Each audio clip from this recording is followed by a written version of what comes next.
ओम श्री गुरु सत्ताय नमः। जो मनुष्य अपने पैरों पर खड़ा होकर आगे बढ़ने की ठानते हैं, उनके कदमों को कोई नहीं रोक सकता। इस संसार का सत्य है कि यदि हमें पूर्णतः निराशा से बचना है, तो किसी पर भी निर्भर रहना छोड़ दें। अपनी आत्मा को सशक्त बनाएं तथा हर प्रकार की कठिनाई में अडिग रहना सीखें।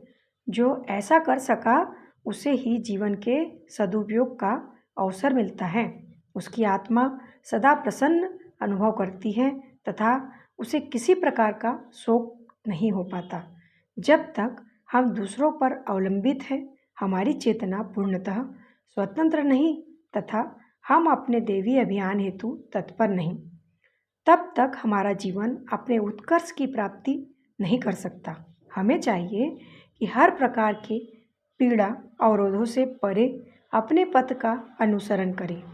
इसी से आत्मा का कल्याण है। जो इसे समझ जाता है, उसे फिर भटकना नहीं पड़ता। उसकी आत्मा स्वतः ही अपने उद्देश्य के अनुरूप विचरण करने लगती है। मनुष्य की प्रतिभा के विकास में इससे बड़ी कोई पूंजी नहीं कि उसने आत्मनिर्भर होना सीख लिया है। उसे अब कोई भी परिस्थिति अपने स्वरूप के अनुकूल बरतने से रोक नहीं सकती। उसका जीवन हर प्रकार के विषयों से मुक्त हुआ अपनी आदर्श स्थिति को प्राप्त करता है। अब उसे किसी बात की चिंता नहीं। उसके भीतर का साहस अपनी आत्मा के भाग्योदय हेतु उमड़ पड़ता है।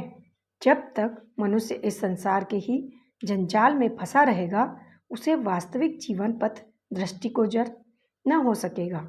वह सदा एकत्व की धारा से दूर अपने व्यक्तिगत कुछ चक्रों में ही जा रमेगा।